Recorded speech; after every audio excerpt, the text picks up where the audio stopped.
Bonjour tout le monde, je suis très contente de vous retrouver aujourd'hui pour notre émission Ombre et Lumière. Et l'émission Ombre et Lumière a pour objectif de pouvoir donner la parole à des personnalités qui ont de l'impact, des femmes ou des hommes qui sont entrepreneurs ou salariés. Et ces personnes, on analyse leur parcours pour voir qu'est-ce qu'ils ont fait pour avoir de l'impact dans leur environnement et aussi les challenges qu'ils ont pu relever à titre personnel, comment ils ont fait pour affronter leur zone d'ombre pour pouvoir vraiment avancer vers la vision, leur vision et avoir vraiment une vie qui les inspire réellement. Aujourd'hui, j'ai le privilège d'inviter une personne que j'estime beaucoup. Il s'agit de Muriel Tézenas, qui est business coach, mindset coach certifié, qui a une grosse communauté sur LinkedIn qui est très engagée. Et vous allez voir, on va analyser son parcours. Elle va nous partager en fait pas mal d'éléments pour que nous puissions nous aussi avancer vers une vie qui nous inspire vraiment. Alors Muriel, est-ce que tu peux te présenter peut-être plus en détail? Aloha Sarah, merci pour cette belle présentation. J'ai failli ne pas me reconnaître. Je me suis dit de qui elle parle en fait, de personne qui a une grosse influence, beaucoup d'impact et tout ça.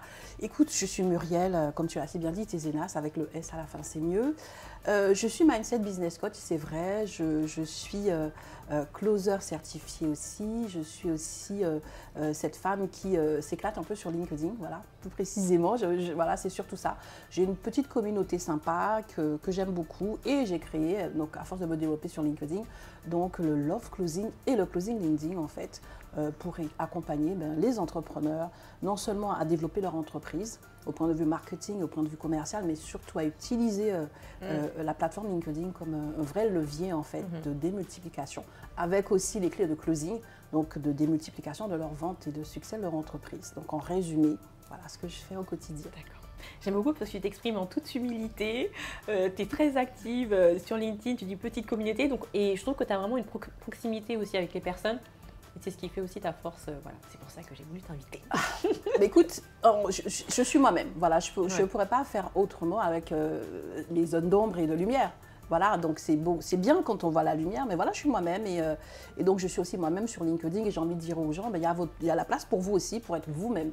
Pas besoin d'imiter quelqu'un, pas besoin de faire semblant d'être qui on n'est pas, parce que de toute façon, à un moment donné, ça va transpirer, être soi-même. Et ça marche. Ouais. Ah bah, c'est sûr que tu en es la preuve vivante. De toute façon, on va un peu analyser ce parcours, ce que tu dis ombre-lumière. J'ai vraiment envie que tu nous en dises un peu plus. Alors Muriel, est-ce que tu peux nous dire déjà toi, qu'est-ce qui t'a incité à te lancer dans l'entrepreneuriat? Qu'est-ce que tu faisais avant? Qu'est-ce que je faisais avant? Alors, pour utiliser les termes de mon entourage, j'étais vraiment dispersée. J'ai eu plein de métiers. Donc, j'ai été responsable commercial, comptable. J'ai fait de tout en fait. Et dès l'instant, je faisais 2-3 ans et puis je m'ennuyais et je partais. Et je savais que j'avais envie de créer une entreprise, mais je ne me sentais pas légitime pour cela. Et donc, ça a continué comme ça pendant plus de 25 ans quand même, puisque j'ai un demi-siècle. Pendant plus de 25 ans. Et comme ça, voilà. Et moi, je suis issue d'une famille de fonctionnaires antillaises, donc c'était vraiment ça. J'ai été plusieurs fois titulaire à des postes intéressants dans 2 administrations, donc j'étais vraiment pétrie de tout ça, et donc c'était pas évident. Comment dire, ça a été le long cheminement en fait d'accepter que même si je changeais de poste, je changeais de fonction, je découvrais de nouveaux métiers, que là où en fait je savais que j'allais m'épanouir, c'était dans l'entrepreneuriat. C'était très difficile, d'autant plus que quand on a une famille de fonctionnaires, le premier truc c'est de te dire que tu es folle. Ouais. Le premier truc. Ensuite c'est de te lâcher, c'est mieux. C'est clair. Et après de te flinguer. Donc du coup, voilà, c'était ça. Mais à un moment donné, vraiment en 2015, je me suis rendu compte que j'étais pas épanouie. Point. Et que c'était pas trop grave d'être lâchée, d'être flinguée. Il fallait que je trouve un vrai sens à ce que je faisais. Et c'est là que j'ai démarré. J'ai démarré mon entreprise. Et c'est marrant parce que je te découvre aussi quand tu partages ton parcours. Est-ce que tu te reconnais quand on parle de multipotentiel, ces personnes qui ont des centres d'intérêt divers? Alors, je ne sais pas trop comment te répondre parce qu'en fait, j'ai un petit souci avec tous ces termes à la mode. Ouais. C'est-à-dire que maintenant, tout le monde est multipotentiel, tout le monde est slasheuse. En fait, j'ai du mal à me mettre toutes ces étiquettes-là parce que je m'en suis affranchie. C'est-à-dire que moi, je suis passée carrément de l'étiquette de complètement dispersée à Muriel. Voilà. Aujourd'hui, je suis Muriel. Est-ce que je suis multipotentielle? Je ne sais pas, mais je suis touche à tout et j'essaie d'exceller dans tout ce que je fais. En tout cas, de prendre du plaisir et c'est ce qui amène les résultats.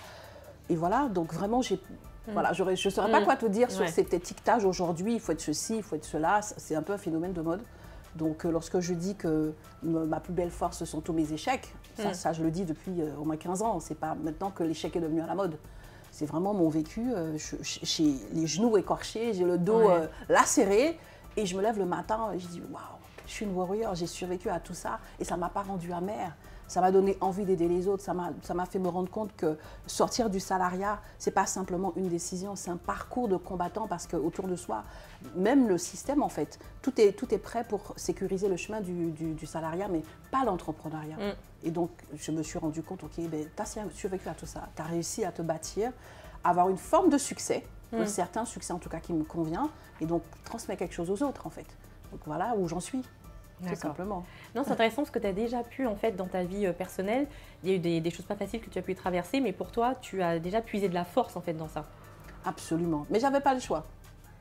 J'ai eu l'occasion de le dire sur LinkedIn. Je suis arrivée à un moment de ma vie où c'était spaghetti sans bolognaise à tous les repas.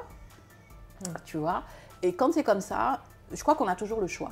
Soit tu commences à critiquer, à rejeter la faute sur tout le monde, à être amer, soit tu te dis que c'est pour quelque chose.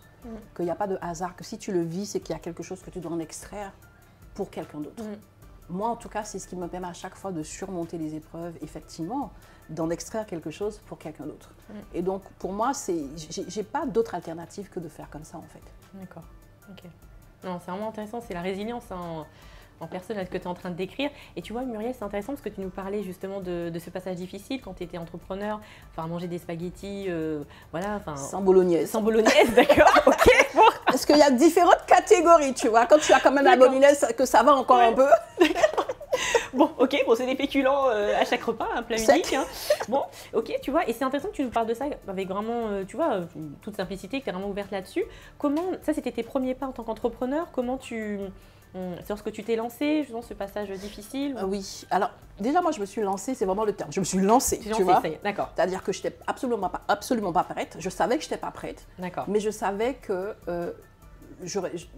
attendre ne m'aurait fait que vraiment perdre du temps en fait. Donc je me suis dit, écoute, je dis en apnée. C'est comme quand tu plonges, tu fermes le nez, tu plonges, et j'ai dit, ok, tu sais que tu dois le faire. Tu veux que ça, mais ça n'arrive pas, ça ne se passe pas comme ça. Lance-toi, lance-toi. Alors j'avais déjà commencé l'activité, j'avais déjà des clients qui ne me payaient pas. Qui me payaient en soie bénie. Ah oui, d'accord. Okay. Donc pour te dire que c'était vraiment pas le bon contexte, mais je savais que c'était ma voie et donc je me suis lancée comme ça. Donc au début, j'ai eu certains résultats, c'est vrai, des choses qui ont frémi, mais j'ai dû à un moment donné retourner au salariat, je l'ai mal vécu, je l'ai vécu comme un échec à ce moment-là. Et puis après, je me suis dit non, il n'y a pas de hasard et j'ai pu rebondir. Mais vraiment, les débuts ont été plus en dents de scie. Il y a eu des moments où ça allait, mais en fait, le vrai problème, c'est que en fait, quand tu ne connais pas ta vraie valeur, même si tu connais, je dis toujours le cordonnier mal chaussé, c'est une malédiction terrible. Donc tu connais les principes, c'est facile de les transmettre, d'échanger avec d'autres personnes, mais pour te les appliquer à toi, c'est un cheminement personnel, ça dépend de ton histoire. Et donc j'avais les clés, hein, business coach, ok, j'ai les clés, sauf que dans mon quotidien, je savais que je n'arrivais pas. Je savais que. Et le jour où j'ai pris conscience qu'il fallait que je fasse vraiment le distinguo entre ma cible de cœur et ma cible business, ça a commencé à aller mieux. Ça a été vraiment un premier pas. Parce que je confondais cette mission de vie que j'avais embrassée à travers l'entrepreneuriat et tout simplement l'objet de mon entreprise, qui était quand même de pérenniser l'activité via un chiffre d'affaires qui se développait. Donc même si tu le sais intellectuellement, ça a été le long cheminement. Donc je suis passée par la case assistante sociale, je suis passée par la case sociale, de tout ce que tu veux. Et puis la honte et l'humiliation, et vraiment c'était pas simple. Mais je me suis dit, il faut que tu passes par là. Parce que je crois qu'il faut avoir son why et ce que j'appelle le why not. C'est le truc que tu veux plus jamais vivre qui fait que tu sais que tu ne peux pas reculer. Ouais. Donc moi, c'était plus une question de why, c'était mon why not qui était en train de se forger. J'ai dit, ok, ça là, je l'ai vécu. Je suis arrivée jusqu'au bout du truc. J'ai mangé la dernière nouille du dernier paquet. Plus jamais, never no more. Et ça a été un truc pour moi, mais ça a été libérateur et ça m'a permis tout simplement à un moment donné d'incarner qui j'étais. C'était ça le plus difficile pour moi. D'accord. Est-ce que tu peux nous en dire un peu plus? C'est très intéressant parce que tu parles du why not, tu vois. On parle du why, mais c'est bien, en fait, il y a toujours, tu vois, ombre et lumière. En fait, le why, c'est quelque chose de lumineux qui donne envie. Mais après, le why not, c'est le côté un peu plus obscur.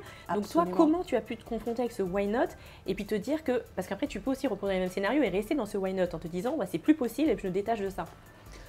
Bah, du coup, oui, j'avais toujours ce why où, voilà, je veux faire ceci. Mais en fait, ça ne marchait pas en fait, pour moi. Après, ça dépend des gens. Moi, en fait, même si j'avais ces beaux rêves, mais mes réflexes d'autosabotage étaient tellement puissants qu'à chaque fois, je me retrouvais, waouh, je suis en rendez-vous de closing et finalement, je m'aligne à tout ce que l'autre dit parce que je sens tellement qu'elle a besoin, que c'est pas grave, je te donne, tu as besoin. Et je m'auto-sabote moi-même et je me suis rendu compte en fait que c'était pas suffisant, que j'ai des objectifs, que j'ai une vision, que je visualise mon rêve avec ma villa à l'autre bout du monde, qu'il fallait que je me rappelle simplement de tout ce que j'avais vécu. De tout ce que j'avais vécu avec ma petite, là, qui maintenant elle a 16 ans et demi, mais à l'époque elle n'avait pas cet âge-là, tout ce que je lui ai fait subir, et puis même les grands aussi, on a vraiment vécu des moments difficiles, et je me suis dit, rappelle-toi de ça. Mais rappelle-toi de ça, non pas pour te plaindre, mais pour te dire, tu viens de là, mais c'est plus possible que tu y retournes. Et en fait, ça m'a aidée. Et quand je sentais que je me laissais un peu aller dans, voilà, dans mes objectifs, dans ceci, dans la complaisance et tout, je me dis, ouh là là là là, ça sent les pâtes, ça sent les spaghettis. Oups. Et donc, voilà, je l'utilise comme ça. Et voilà, je l'appelle donc mon why not. Mais tu sais, je crois que c'est Lisa Nichols qui en parlait. J'ai entendu aussi à un moment donné et ça m'a confortée. Elle disait qu'elle, en fait, un jour, elle s'est retrouvée où elle avait tellement rien que son fils, elle lui mettait des couches avec des serviettes et puis elle lui a dit, c'est la dernière fois, plus jamais. Et en fait, pour moi, c'est ça. Il y a quelque chose qui doit être un déclencheur où tu te dis, ok, j'ai trop touché le fond, maintenant je peux que monter. Après, ça peut être qu'un d'un pas, mais c'est dans la bonne direction, c'est le plus important. Tu vois. Et ça part d'une décision personnelle en fait, un déclic. Absolument. En te disant que… Absolument, ouais, c'est clair. C'était la patte de trop. Oui, c'est la patte de trop. Et maintenant, on sent que tu es vraiment aligné, que tu incarnes qui tu es réellement, enfin que ça plaise ou non. Qu'est-ce que justement, tu vois, dans ce cheminement, tu m'as dit que c'est depuis 2016 que tu es lancé, tu vois, tu as découvert des choses sur toi-même. On dit que l'entrepreneuriat, c'est le chemin de développement personnel. Tu vois, j'ai envie qu'on parle aussi un peu des ombres aussi que tu as découvertes sur toi. Qu'est-ce que tu as pu… voilà, qu'est-ce que ça a mis en évidence un petit peu ce parcours? Je vais te dire, la première ombre que j'ai découverte, c'est qu'en fait, je n'étais pas si généreuse que ça. Ah ouais. Ah, mais il y a des choses en fait, parce qu'en fait, les gens me disaient souvent, tu es généreuse et tu es généreuse. Et je me dis, oh, je suis généreuse, je suis généreuse. D'ailleurs, je ferai un post là-dessus parce que j'ai eu carrément un songe. Je raconterai ça en détail parce que c'est toute une histoire, ma fille. Mais le truc, c'est que je me suis rendu compte que non, je n'étais pas généreuse. Je n'arrivais pas à dire non. C'est pas pareil. Donc, je n'étais pas en pleine conscience. Et donc, j'étais généreuse parce qu'en vérité, je ne me sentais pas digne de ce que j'avais. Je ne me sentais pas digne de certaines choses. Et donc, tu te retrouves dans un schéma de pseudo-générosité. C'était très dur parce que toute ma vie, on m'a toujours dit que j'étais généreuse. Et vraiment, c'était un peu mon ego était un peu flatté. Moi, je suis généreuse. Un tel et pas un tel. Et je me comparais à beaucoup de personnes en me disant, et je me suis rendu compte que j'étais même moins généreuse que les autres en vérité. Tout simplement, je n'avais pas cette force d'assumer, de dire, je ne veux pas donner. Donc, je me dépouillais parce que je ne me sentais pas digne. Et ça a été un long chemin de dignité intérieure, de dignité personnelle, de reconstruction. Et maintenant, oui, quand je dis oui, c'est en pleine conscience. Donc, si je suis généreuse aujourd'hui, eh ben, c'est avec alignement. Ce n'est pas parce que je n'ai pas le choix. En tout cas, je ne me donne pas le choix intérieurement. Et lorsque je dis non aussi, c'est en pleine conscience. Hein. Le non, je le vis pleinement. Je te dis non, tu le vis bien ou pas. Voilà. Donc, ça a été la chose pour moi la plus difficile. Parce que de ça découle plein de choses en fait. Si tu ne te sens pas digne, ne serait-ce que pour assumer ton prix, développer ton entreprise, rayonner, mais enfin, tout est lié en fait. Ça a été le point névralgique qui a tout basculé, qui a tout changé. Je me suis dit, oui, mais je suis digne en fait. Et je suis plus que digne, et je le vaux bien, et c'est OK. Et donc, je me priorise, c'est OK. Je te dis non, et c'est OK. Oui, en fait, tu as fait un travail sur l'estime que tu avais de toi-même. Tu avais besoin d'un ancrage en fait, plus profond. Pour que ce soit beaucoup plus marqué, peut-être un peu plus stable, pour que tu puisses vraiment te révéler et être qui tu es. Oui, et ce que tu dis, le mot stable, c'est très important parce que j'avais aussi cette étiquette d'instabilité parce qu'en fait, j'avais toutes ces émotions en moi, je ne savais pas comment les canaliser, j'avais l'impression d'être clairvoyante, en même temps d'être confuse, enfin ça c'était très compliqué. Moi je suis antillaise et l'éducation c'était A plus B égale C. Et il n'y avait pas toutes ces choses-là. Aujourd'hui, je dis, on a l'accès, ne serait-ce que par Google, à certains outils de développement personnel. Mais ne serait-ce que de dire que tu as envie de consulter un psychologue, mais tu étais tout de suite cataloguée de folle, en fait. Donc, j'avais besoin de me trouver et de trouver ma stabilité personnelle et intérieure. Et surtout, ma vraie définition de moi, en fait. C'était ça, en fait. J'avais une définition qui découlait de tout ce que j'avais eu avec ma famille, avec le divorce, avec les divorces, j'en ai eu plusieurs, avec tout ça. Et il a fallu que je trouve... C'est pour ça que je dis aujourd'hui, les étiquettes, je ne sais pas, déjà Muriel, c'est une étiquette, je me suis cherchée longtemps, mais vraiment. Comme on dit chez nous aux Antilles, on dit avec la lanterne en plein jour, c'est pour te dire. Même en plein jour, je ne voyais pas, il fallait que j'ai la lanterne, je me suis cherchée, mais fatiguée. Et quand je me suis trouvée là, c'était juste le kiff. Et aujourd'hui, je ne veux pas d'étiquette. Ça passe ou ça passe pas, mais c'est pas grave. C'est cette Muriel-là, elle a payé le prix d'elle-même en fait. Elle a payé le prix d'elle-même. C'est intéressant ce que tu dis. Est-ce que tu estimes que toi, depuis que tu es entrepreneur, ça a accéléré le processus de connaissance de toi-même, vraiment pour accéder à cette dignité, comme tu l'as si bien dit tout à l'heure? Absolument. Vraiment, c'est comme si j'avais coupé toutes les bretelles. Ouais. J'avais enlevé les béquilles, j'avais tout enlevé. Ouais. Et d'ailleurs, ça ne s'est pas fait simplement. Je crois que j'ai enlevé une béquille par l'autre. Après, j'ai tenu là. Après, tu vois, tu essaies de... Mais à un moment donné, tu te rends compte que non, c'est pas possible parce que tu ne peux pas progresser. C'est vraiment... Et je crois que, en fait, il y a le même schéma dans le salariat. C'est qu'il y a des choses que tu fais par vocation ou parce que tu n'as pas le choix. Et je crois que l'entrepreneuriat, c'est aussi ça. C'est soit une vocation, soit parce que tu n'as pas le choix pour X raison. Mais quand c'est une vocation, ça va te confronter. Ça va te confronter parce qu'en vérité, tu auras plusieurs voix qui vont se lever en même temps. Et si ta voix n'est pas assez claire et assez forte, tu n'y arriveras pas. Très juste, ouais. Je ne vais pas dire le contraire, tu as entièrement raison. Et comment, est-ce que tu peux, donc tu nous as parlé de cette première ombre justement de dire que tu étais généreuse et en fait tu as découvert que tu l'étais pas tant que ça, mais maintenant tu assumes et tu dis oui en pleine conscience et non en pleine conscience. Est-ce qu'il y a d'autres choses, d'autres ombres encore que l'entrepreneuriat t'a fait prendre conscience voilà, pour encore mieux te découvrir et t'accepter. Je peux peut-être parler de, peut-être pas une ombre, une chose que j'ai compris, c'est que les choses dont j'ai rêvé en me lançant dans l'entreprise, il ne fallait pas que j'attende pour pouvoir les amener à l'existence. J'ai compris la force des prémices en fait, tu vois. Et donc, et j'en parle beaucoup, de dire que, ok, quand ça va arriver, je vais faire ceci, je vais faire cela. Et en fait, non, parce que ça n'arrivera jamais. Ça n'arrivera jamais. Tu dois mettre le prémisse de ce que tu veux. Donc, cette liberté que tu veux bâtir, ces valeurs que tu veux mettre en place, tu te dis, OK, mais quand j'aurai plus de clients, je vais pouvoir mettre mes valeurs et comme ça refuser certains clients. Il faut le faire tout de suite, en fait. Il faut apprendre à dire non à cela aussi tout de suite. Et donc, au début, j'ai voulu me dire, OK, j'accepte tout, je laisse comme ça. Et quand, pour moi, c'était ça la définition de ma liberté en tant qu'entrepreneur. Et je me suis rendu compte que plus j'attendais et moins je pouvais le faire. D'ailleurs, mon cerveau, il était de moins en moins conciliant. Et là, je me suis dit, OK, même si je n'ai pas la visibilité que je veux, même si je n'ai pas les résultats que je veux, même si j'en suis pas arrivée là où je veux, je mets d'abord mes principes de liberté, liberté financière, liberté géographique, liberté de dire non, de valeur et toutes ces choses-là. Mais j'ai commencé par ça. Et quand j'ai commencé par ça, j'ai eu ce que j'appelle les connexions divines miraculeuses qui sont arrivées, les réponses et les résultats. J'ai commencé vraiment par ça. Donc j'ai envie de dire souvent aux entrepreneurs, si tu as une définition qui t'est propre de ta liberté en tant qu'entrepreneur, si par exemple tu décides de ne pas travailler le week-end, n'attends pas d'avoir suffisamment de clients pour le faire. Fais-le d'abord. Les clients viendront ensuite. Si tu fais l'inverse, tu fausses tout ton message, mais c'est juste horrible et tu te mords la queue en fait. Et ça, je l'ai expérimenté. Ah oui, vraiment, je crois que les 18 premiers mois, c'était tout, je ferais. J'ai dit, stop, ça ne marche pas comme ça, c'est pas possible. Fais-le. Au début, tu prends, voilà. Et c'était pas simple. Ouais, c'est pas simple. C'est ce qu'on dit aux entrepreneurs. Commence déjà par te rémunérer, même si c'est 50 €. Tu vois? Ouais, très juste. Tu vois, si tu attends d'avoir suffisamment pour le faire, tu le feras jamais. Tu l'auras jamais d'ailleurs. Donc, les prémices, ça c'est puissant. Et ça, c'est un site.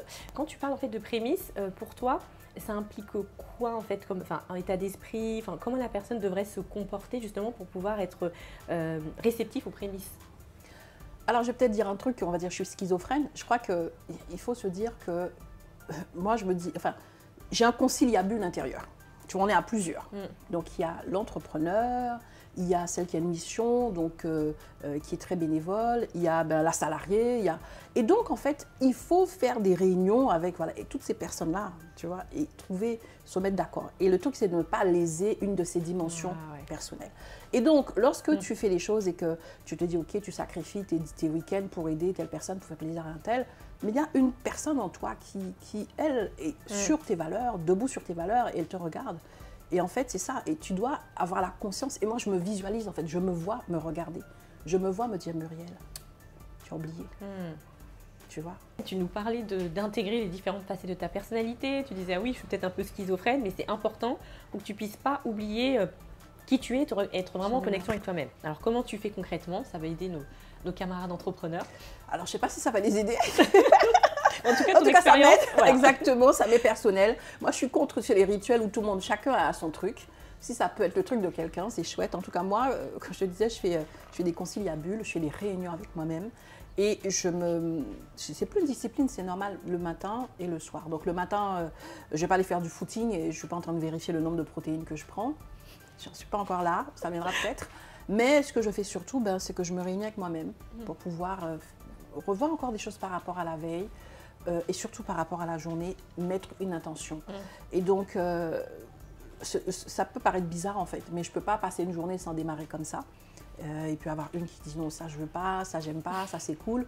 Mais trouver un équilibre, trouver un accord parfait. Et voilà, si je l'ai à l'intérieur, je vais pouvoir le manifester dans la journée et aussi le vivre avec d'autres personnes. Donc ça c'est important.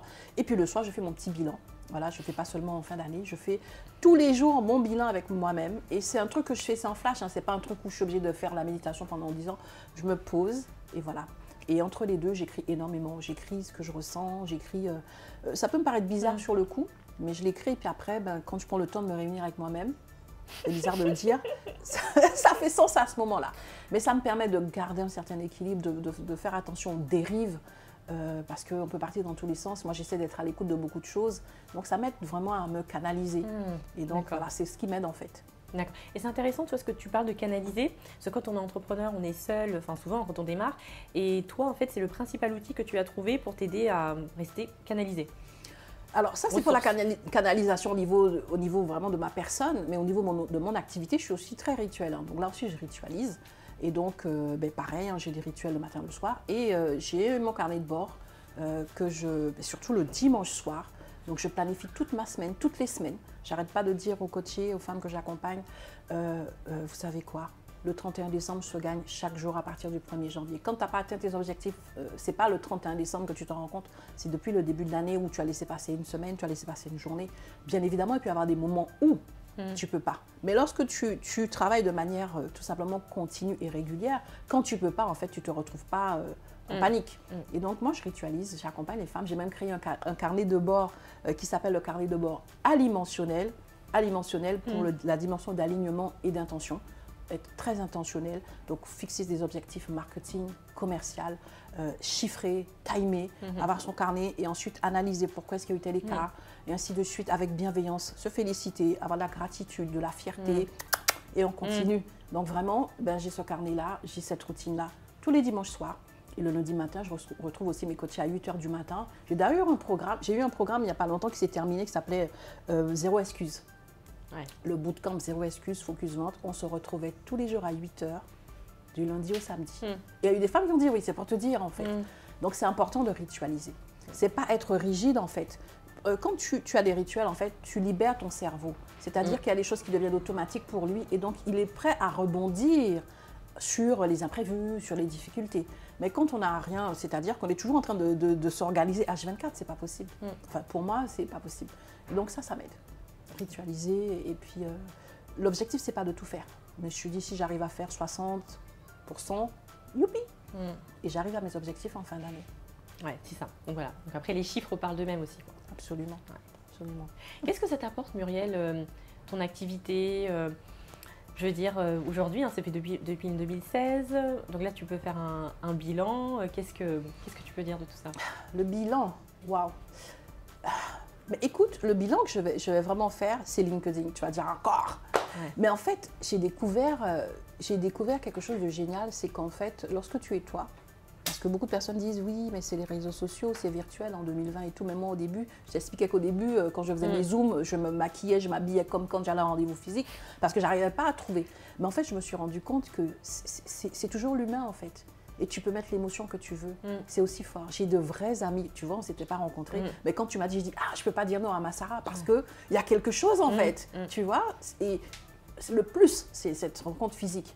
Mais avec avec 2020, avec LinkedIn, j'ai découvert que l'amour n'a pas de limite, n'a pas de frontières, n'a pas de race. L'amour, c'est un choix, c'est une décision. Et tu peux amener, et tu peux même faire cet amour te devancer là où tu es, même sur LinkedIn. Et donc moi, j'y crois. Et c'est ce que, non seulement l'entreprise m'a permis de toucher du doigt, d'expérimenter, de vivre, mais surtout aussi LinkedIn. Donc vraiment, en tout cas, j'essaie de le transmettre. C'est pour ça que j'ai créé le Love Closing, pour dire que même dans la vente, tu peux amener cet amour-là, en fait. Et cet amour, c'est pas l'idée que l'on a qui fait que comme je suis dans l'amour, je ne peux pas générer des bénéfices. C'est pas l'un ou l'autre. Tu peux être dans l'amour, dans la générosité, et en même temps développer ton activité, atteindre tes objectifs. C'est possible. Et comme tu l'as dit à juste titre aussi au début de l'interview, c'est que tu le disais, enfin, l'amour, tu parlais de dignité, et je pense que plus on a l'amour pour soi-même déjà, forcément après, voilà, on va pouvoir en fait le partager aux autres lors de la vente et dans notre activité aussi. Ouais. Absolument. Okay. C'est vraiment ça. Ouais. Muriel, est-ce que tu peux nous expliquer comment tu as fait pour rebondir dans ton activité à des moments où tu étais très découragée? Très découragée. Je parle souvent de ce qui est arrivé en 2020, au mois de mars. Au mois de mars 2020, juste à l'annonce du confinement. Pour la petite histoire, j'ai fini l'année 2019 dans un état pas possible, puisque j'avais priorisé un projet qui avait mobilisé toute mon énergie, donc je n'étais pas sur mes coachings, sur mes accompagnements. J'étais dans tout ce qui était, voilà, c'était présentiel, hein, je faisais très peu de choses en virtuel. Et donc, je m'étais dit, c'est pas grave, ça va aller, et en décembre, je vais reprendre. Et en décembre, il y a eu les Gilets jaunes. Ouais. Donc, quand tu as déjà tapé dans ta trésorerie, que tu fais un plan sur un mois qui démarre avec les Gilets jaunes, c'est compliqué. Et du coup, donc j'arrive en 2020, en dents de scie, c'est pas grave, on continue. Et je trouve un contrat, justement, pour lequel je ne me suis pas écoutée. C'était pas aligné avec mes valeurs, mais compte tenu du contexte, je me dis, écoute, baisse un peu tes standards. J'ai quand même dit oui. Et ça a commencé très difficilement. Et quand tu n'es pas aligné, tu provoques des choses. Ouais, ma fille est tombée malade gravement, hospitalisée, on ne trouve pas ce qu'elle a.